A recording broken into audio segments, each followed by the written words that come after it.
From the center of the universe and the home of your Grey Cup champion Toronto Argonauts, it's the X's and Argos podcast. Welcome to the X's and Argos postgame reaction podcast, brought to you by Something in the Water Brewing, as the Toronto Argonauts beat the Hamilton Tiger Cats 31-15 at Tim Horton's field. Ben Grant, joined as always by JB. A little different this time because I'm doing the postgame podcast from the radio booth. We just finished up the broadcast on TSN 1050 with Mike Hogan. There's all sorts of festivities going down on the field down below me, but we wanted to get this one in before my 2.5 hour drive back to Toronto. So please excuse the noise in the background and anyone who may enter through that door if you're watching on YouTube. JB, before we get into this game, I just want to talk briefly about Something in the Water Brewing, located in Liberty Village.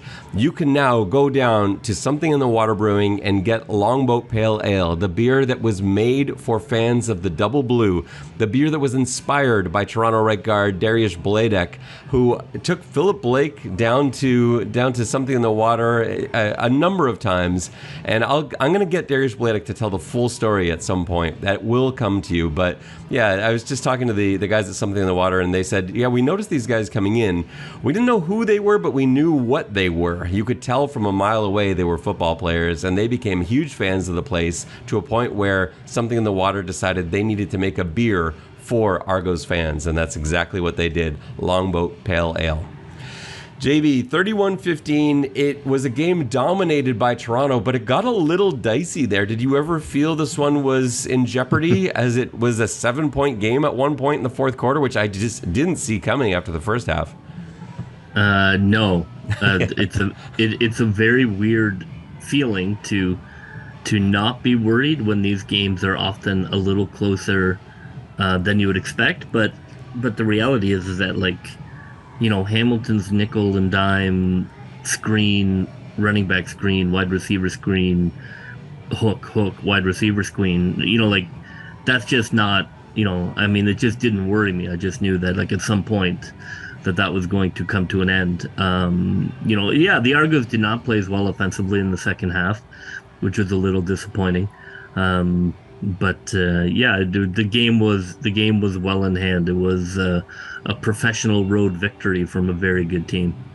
Yeah, if you look at the first 3 games of the season, it sort of mirrored that, where Toronto built up a huge lead in the first half. And in this one, Chad Kelly threw for 248 yards in the first half, and then only, I think, 58 yards in the second half. And most of it on that one pass completion to Devaris Daniels. They just didn't really need it, though. So it wasn't like Chad Kelly was suddenly lit himself on fire or anything like that. He still ended up with great stats. Just in the second half, he was being careful. He wasn't taking chances deep down the field. And they relied on the run a little bit more, got A.J. Ouellette going. He ended up with 84 yards on 10 carries, which is huge. A lot of it aided by that, I think it was a 36-yard run he had down the sideline. Yeah, that was... Yeah, it was just... amazing. It was a monster run, because he what I loved about that run wasn't he still carried some people on his back, because that's just what A.J. Ouellette does as part of every run, but the burst that he had to the sideline. You don't usually see A.J. get big gains on a play like that's going out wide. But he got up to tremendous speed, got to the sideline, turned it upfield, and then dragged like 4 or 5 tacklers those last 10 yards to make it a 36-yard run. He played well tonight. I feel like there's just not a lot of Argos who didn't play well tonight, and yet somehow it was a game late in the fourth. But like you said, I wasn't really ever worried either. And maybe that's just what comes of Toronto's a good team. You know, we're not worried about Toronto blowing the lead because we know that they can strike fast and come back. You know the defense isn't going to let up big play after big play. And after getting to 4-0, you just kind of foresaw 5-0 pretty easily, even though I think Powell played all right for the Ticats. You know, yeah, I was impressed with him, actually. I thought that he had pretty good poise. I mean, of course, he had the starter package game plan, and so that will often, you know, make, you know, the well-designed offensive game plan for a brand new quarterback. And you can't, now that that's on film, you only get one chance to use the starter package. So we'll really get a sense if he plays again. But certainly, I thought he had potential. Yeah, for sure. He played smart football. He took what was there. He didn't really push the ball downfield. He didn't put it in harm's way. Even the interception, it was a tip ball. Like, it was sort of on him. The ball came out a little bit late. He doesn't have a lot of juice on it. Like, he doesn't have a Chad Kelly arm. And Mechie made a really nice play to get a hand on it. Ends up getting picked off by Jamal Peters. But yeah, I think he made a case for himself to be like a guy who could be a backup in this league for 10 years. Yeah, and that's, and again, it's just one game. And I don't think the Argos would have prepared for a lot of the stuff we saw. Like, I don't think I've seen Hamilton run nearly as much empty as they did with Powell. It was so weird. They went back and forth between plays where they ran sort of like a diamond backfield with three backs in the backfield, pass protecting, like max protecting. They also ran double tight split backs with max protection, but then they also ran empty a bunch of times with just five guys and six receivers running quick routes. They ran all hooks a couple times with the six wideouts, but it was effective though for 5 or 6 yards, because obviously Toronto is not going to be playing zero against that. So, somebody's going to be in a soft zone. You can, he was smart enough to find the guy, but I think teams are going to find ways to counter that. I also think Toronto, they could have played that more aggressively. They didn't need to though. So that's a little bit of it as well. So that 282 yards passing, Powell was 27 of 41 for 282, also ran for 37 yards, including a 15-yard touchdown run. So it was a good game from him, but I didn't feel like he was a threat. And that's the thing. Like, it's now that he's worn off his sort of new guy on the field card, we'll see. I don't know if I'd be picking Hamilton in their next game. What did you see defensively from the Argonauts? Anything that you were worried about? No, I thought they played pretty well. I mean, I do think they could probably this week they may look at tackling in space. Do a couple of times people were juked out of their shoes, and you can always work on breaking down and wrapping up in space. But I thought the defensive line played fantastic. Brinkman was terrific. He brings an energy to that line, that really turns that line into a hungry hunting pack. McManus and Jones crushing people, secondary flying around. I mean, they didn't have much to do. It was, as I said, hook, screen, hook, screen, run, hook, screen.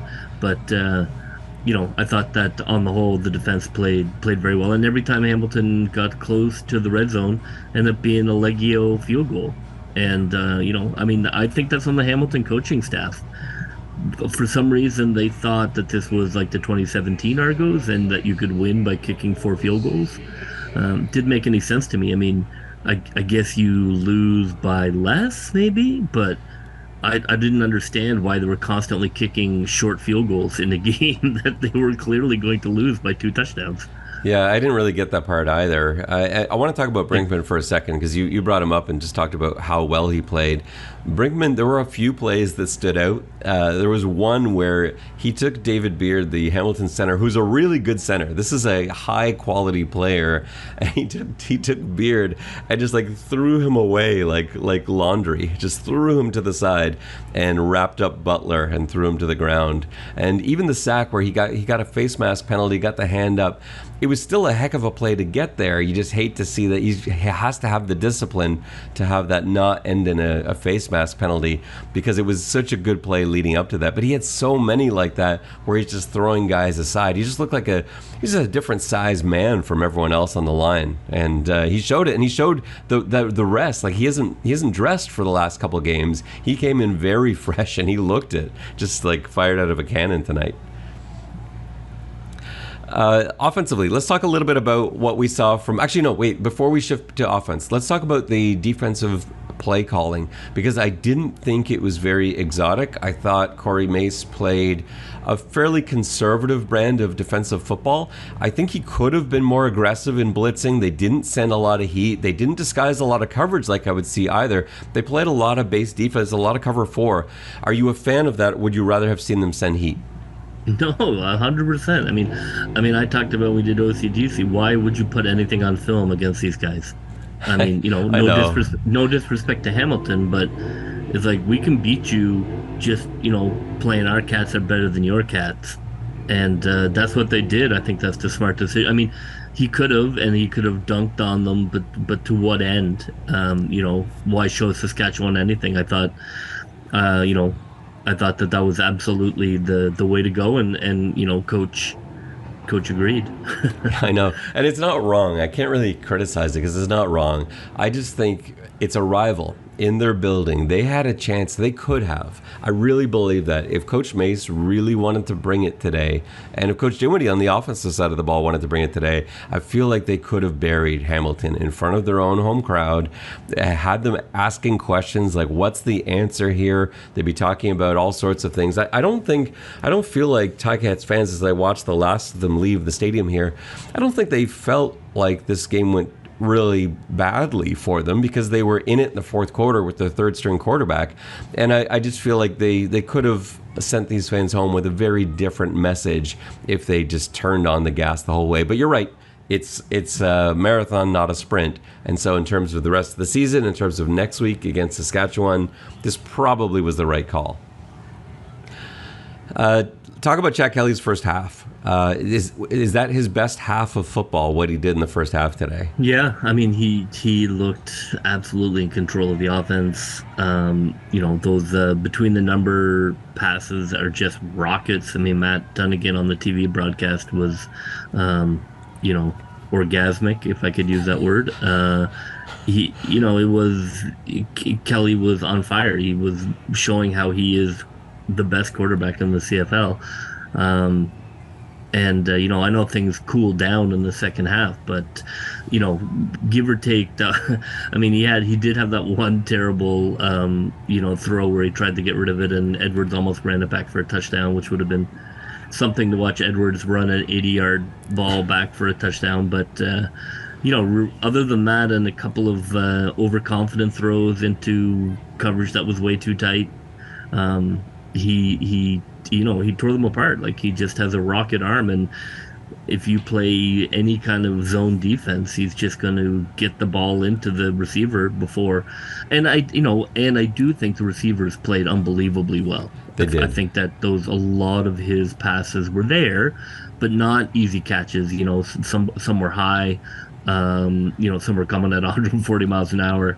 I thought the receivers did an excellent job of converting Chad's throws in the first half. There were 3 throws that Chad Kelly made that I think exceeded 60 miles an hour. They were so fast. The one, DeVaris Daniels touchdown, he was in this little window of space, but he didn't have that window long. And Chad Kelly threw it so fast in there. I couldn't believe the speed on the ball. The other was Curly Gittens Jr. coming across the middle, had to reach up and just sort of barely grab it. I don't know how he secured that football. Again, it just came in so fast. I know Edwards thought that was going to be a pick. I mean, not to talk about him, but he was... He did. He was a problem. He was all over the field tonight. He played really well. Yeah, he played very well for Hamilton. And I thought he was going to pick that ball too, but I didn't count on the speed, and neither did Edwards. It came in so fast. And then the third one was a bubble screen to Phillips, and you never see a zip on bubble screens. I thought it was going to get stuck in Phillips' face mask. It went so fast out there. But it gives, but the nice thing about getting it there fast, not only can you get into windows that other quarterbacks can't normally, you give your receiver time. So if you're throwing a ball with lightning speed, suddenly instead of the defender just being a yard or two away, he might be 5 yards away, and now it gives you a chance to make a move to get more yardage out of it. So yeah, I thought he played a really nice game. His only mistake, like you said, was floating up that dangerous ball towards Curly Gittens Jr., where he just didn't want to take a sack, but he's got to eliminate that. That's basically the same thing as the pick he threw last week in Montreal. He's got to take away the one bad play. It didn't cost him this time, but it easily could have, because that wouldn't have just been a pick. It would have been a pick six. And so, I think to Edwards at that. So you just can't have that. He's got to eliminate that. I think otherwise he played a really smart game, a really good game. I don't think it was quite, by the end of the game, it wasn't quite the level of what we saw from him last week in Montreal, but it didn't need to be, right? He wasn't asked to, it's not like Hamilton was still hanging around. They were on the scoreboard, but it wasn't the same as in Montreal last week, where it was a tie game late and you needed Chad to pull out a drive. This was a little different, so not quite as good a game, but Somehow, again, the Argos for the 5th straight game are over 30 points, although 31 points actually brings down their scoring average, which is pretty unbelievable. But they're a juggernaut right now. They are very deservedly the number 1 ranked team in everybody's power rankings. And again, against an opponent that sometimes gives them trouble in this building, they did everything they needed to do. Special teams. Any concerns about Boris Beatty? I know he missed a field goal last week. He missed an extra point today, both of which are uncharacteristic based on what his season has done. How do you feel about the special teams contributions here tonight? Well, I mean, that's a bigger question. I'm fine. I mean, I think if you're going to miss the occasional kick. I know that Leggio's made a bunch of kicks, then he missed a convert. It happens, I just think it's no difference than a wide receiver dropping a ball or, I don't have an issue with it. Look, last year he was the worst kicker in the CFL statistically. So yeah, no, I'm not worried at all. I think that when he's a gamer, when the game's on the line, he's going to pipe it. So I'm on board with him, all the way. There would be almost nothing he could do that would make me worry about him. Yeah, I'm with you on that too. I don't really have concerns there. I do have some concerns about some other areas. Special teams was not great. A few special teams gaffes led to the first 2 field goals that the Tiger Cats scored. So the first was the first. The first was a long return, and then the second one ended up being that onside punt where the Argos looked lost. And what surprised me about that onside punt, where we ran it. Well, that's the thing. The Argos ran that very same play last week, and it's those same guys on the field that looked a little bit lost. I think it was McFadden, and it was McFadden and Ungerer that I guess seemed they to never be, ran. I guess they never played the scout team on it. I guess the not. scout defense. But they both looked up like, why is there a guy here? But clearly Hamilton ran. It was just a mirrored version of the onside punt that Toronto ran last week. Except better. Yeah, it was really well executed. And it was a time where I couldn't understand why Hamilton wasn't going for it. It was 3rd and 7, I think, but it was from the Toronto 50. And at that stage of the game, down multiple scores, I was talking about it on the broadcast with Hoagie. He was saying, like, this should be a situation where you go for it. And when they didn't, I thought, okay, well, something's up. And they lined up in the onside punt formation. And you're like, oh, okay. Except clearly the Argos special teams didn't clue into that. So the onside punt didn't make any sense. I mean, I don't know why you would never try and catch the ball. You should always try and catch the ball, even if you don't know what's going on. Even if you just got off the plane from Houston and you've never seen the CFL game. Like if you're on the punt return team, and the ball is coming to you, you go get the ball. That was. I mean, I don't know. It seemed a bit. Obviously, Hamilton was pretty desperate. The kick return's a bit more concerning. They averaged 38 yards on kick return with Alford coming up next week. That's not great. The kick return coverage has got to get tightened up. And again, running stuff that Toronto ran last week. They ran the fake reverse on the one return, which Toronto ran twice last week. I know, except better. Oh, and they did. That was the only thing. Is like Hamilton decided to show us how to run those 2 plays. So, I mean, thank God they didn't win, because it was how galling it would have been to lose to a team that took our trick plays, ran them correctly for success. I know, and that they totally bought it too. I was watching on that play. I was watching the sort of second level of the Argos coverage team come down the field. I didn't actually see what happened. I didn't see the fake reverse until the replay, but I knew something happened because I'm watching the coverage team and they all froze. The whole second level froze. They all stopped. I thought, uh-oh. What happened here? Is it a fumble or a reverse? And of course, it ended up being the fake reverse. But that moment, that's what you're trying to do out of that. You're getting the coverage team to either go the wrong way or stop moving their feet. They stopped moving their feet, and Hamilton was able to take that a long way. I actually like the fake reverse much more than the reverse. Me too. It's safer. It's safer, and it achieves almost the same thing. I know exactly. The fake reverse is absolutely the way to go, and I don't know. Maybe they'll watch that and polish up a couple things, but certainly with Alford coming, the kick return is really the only takeaway from what was a very good game. And the nice thing too is they've got some time now. You've got Saskatchewan playing BC, which Toronto can now, from the comfort of their own homes, watch their game already played. It's a nice thing about having the extra day. And while Toronto is sitting nice and cozy at home watching the game, Saskatchewan's entire team is in the furthest province away that you could possibly be from Halifax. So it's all good stuff for Toronto setting up this Halifax game next week. JB, let's get to some coaching decisions and the aggressiveness and all that stuff, and then we'll get into players of the game and plays of the game and stuff.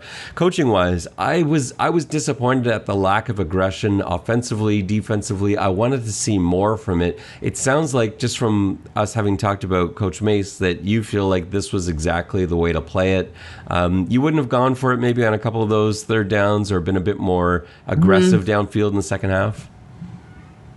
No, I honestly, when watching it, I thought the short field goal they kicked was the right one to go back up 17. I think this was a game management game, I think that when we had them in hand, and when you have a team in hand, that changes the punting equation, because I think you do rely on your defense to get the job done, and you look risk and reward. There was nothing about Hamilton's offense that scared me, so therefore it never bothered me when we gave the ball back to them, because our punt coverage was good. I think that made sense to me, to not push it, or to show what they had in their third down playbook. I think it was interesting. This is, we're all over the place now, but I was just looking at the stat sheet, and I see that Tim White did not have a single catch tonight. Tim White is the one receiver you're scared of on Hamilton. I know, Duke Williams is a good receiver. He had 6 catches for 65, but Tim White was the big play guy last week. He's the guy you want to take away. And if you look at what Hamilton came up with offensively, you have the running back, Butler, has 8 carries for 14 yards, and their number one receiver has no catches on 4 targets. That's a huge success for the Toronto defense. Take their 2 best guys away. The quarterback isn't one of their best players. He's the 3rd string quarterback. Take away their running back, take away their best receiver. If you can beat us, quarterback, with all those other pieces, great, all the power to you. And obviously he's not going to be able to do that. So smart defensively, I guess, if that was the plan, which I'm sure it was. Yeah, I think the issue probably was that Tim White was not within 6 yards of the quarterback. Yeah, I know. He was downfield. Well, they were playing tight to him too. They were definitely aware of where Tim White and Butler were. It was funny to watch. We've seen the linebackers get involved so much this season on blitzes, and Toronto didn't really run that a lot at all today. When they blitzed, it tended to be halfback and picket sometimes, but it wasn't from McManus and Jones to the degree it was. They were watching Butler. So instead of blitzing, they're just playing smart football 5 yards off, ready to close as soon as he gets the ball. And it did compromise them a little bit on play action, but again, for what? For a 5-yard pass over the middle. That was it. They had the second level ready for those. So I thought it was just a really nice game plan, even though I know I said I did want it to be more aggressive. I like aggressive football, both on defense and offense. I wanted to see that. This was smart, and it obviously worked. JB, let's get into players of the game and plays of the game, and then we'll call it a night and get out of here. What was a really nice 31-15 win. So, who's your player of the game? Where are you going on this one? I looked at it. There wasn't anybody who really stood out. I thought that obviously Chad Kelly played really well, and it would be easy for me to pick him, but I'm going to go more defensively. Like I talked about, I thought Brinkman played fantastic. I know he had that one terrible penalty, but he absolutely came out shot out of a cannon and brought a real energy to the defense. But I'm going to go player of the game to Darius Pickett.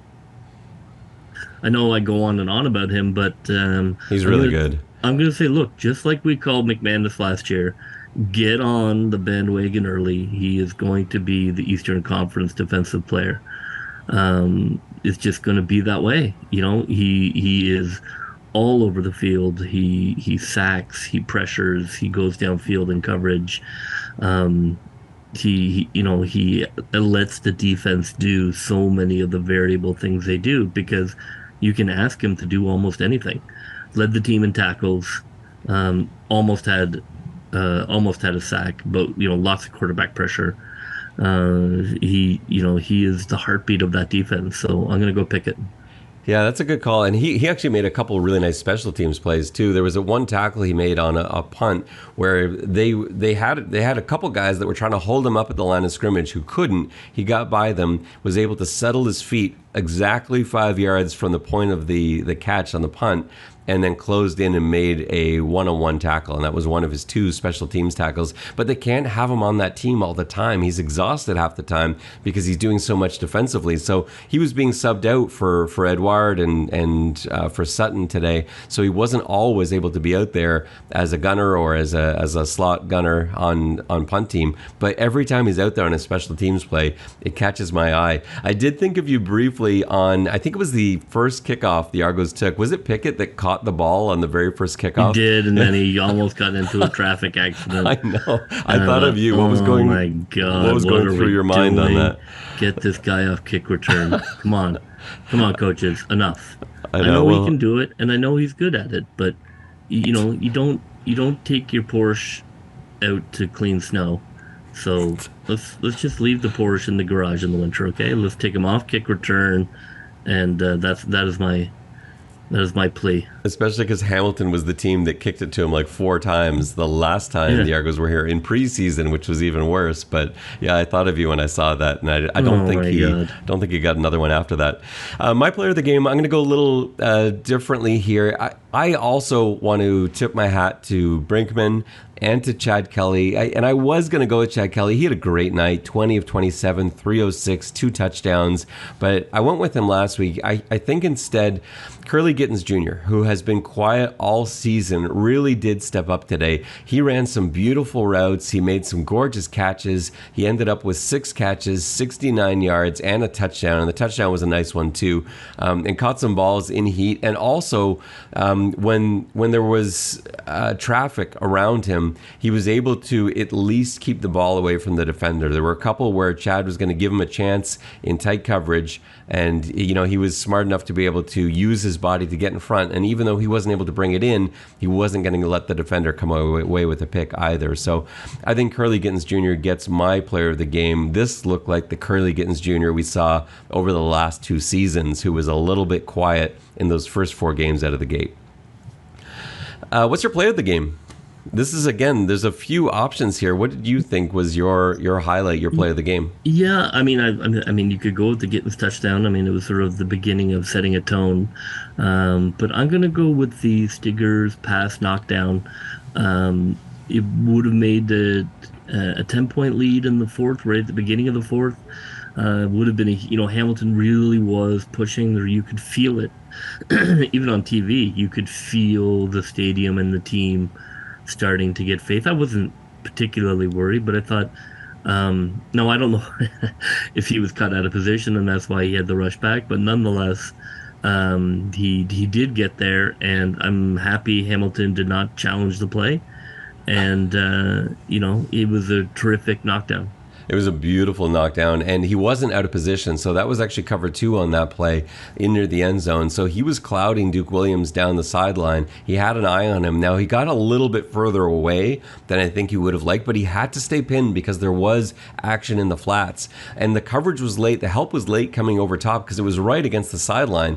And so it is a long way in a cover 2 defense for a safety to travel.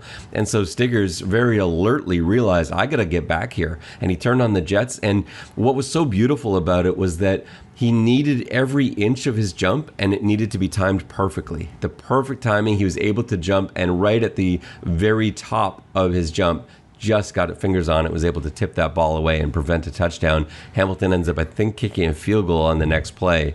And it's just a huge loss to be able to go down there. For Hamilton not come away with a touchdown was major. So that was a huge turning point. Yeah, I love that as a play of the game.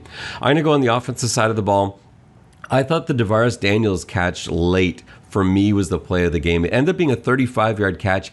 if Tavares had seen it earlier, it could have been a touchdown. Chad was under tremendous pressure. He somehow got rid of the ball out to Tavares. He knew Tavares was one-on-one. Tavares got his head around late, and it's tough. We saw the same thing. It was a ball early in the game. I think it was it Coxie early that caught a deep ball in a similar kind of scenario? Same end of the field. Maybe? Oh, it was Brissett. You're right. It was Brissett. Yeah. Same end of the field. The wind here today was really odd, blowing the ball all over the place. Kickers had a time with it. Those deep balls, the ball floated inside and outside, and Tavares is trying to pick this up, and he's turning around. He's inside out. He somehow came down with it and had the presence of mind. He knew he caught it. He knew he secured it, but he had the team rush to the line of scrimmage, trying to force Hamilton to burn a challenge, knowing full well that he came down with that football clean. So I thought all in all, that was a huge play. And right when Hamilton was able to get close, that basically put the game away, because now you're again setting up a 2-score margin. Yeah, I mean, that was it. Yeah, exactly. That was sort of the dagger in the game. I do think I probably would have gone with the tip interception pick six to Peters, except that the referees decided to call it blocking the back because one of their referees got smoked on the sideline. It wasn't a block in the back. Like, I could see. I originally thought it was not a block in the back. Now, of course, if they challenged it, Toronto would have said yes, it is, but it's not. If you hit them from the shoulder, like everybody in football understands, that is not blocking the back. I initially thought it was back as numbers. I thought it was a peel back they were calling initially when I saw it live, but you were watching the replay. It wasn't a peel back either. That was a completely clean block. But I know it just happened to wipe out the linesman. Now look, I hope Ibo's okay. I hope he's okay too. But man, he crushed that guy. That's why they're like, no way, we're not giving you this touchdown. So like I can respect that too on one level. I don't. That's the wrong call. Who was it that came over? Who came flying over on that? I didn't see McManus. Who that was. It was McManus. Okay, because I couldn't see. It was absolutely on the shoulder nod. Because like if you call that a block in the back, then essentially 90% of kick are going to be kick returns. They're going to have blocks on the back, which I guess they do kind of. But that's your. I thought that was the tip interception pick six probably would have been my play of the game had that not gone that way. Well, we are going to wrap things up and get out of here. But just before we do, we've got some just a little bit of a change this week. There's going to be some scheduling changes and so forth. I am heading out in just a matter of hours to BC for my sister's wedding. And so I'm going to be in there all week. We will still get you a pregame walkthrough podcast at some point this week. But it is an issue with JB. You are in Halifax, so we'll be 4 hours time zone wise apart. So we'll see what we can do. But we will come up with our pregame walkthrough podcast at some point this week. And then for next weekend's game, our post-game reaction podcast is probably not going to be right after the game as it usually is.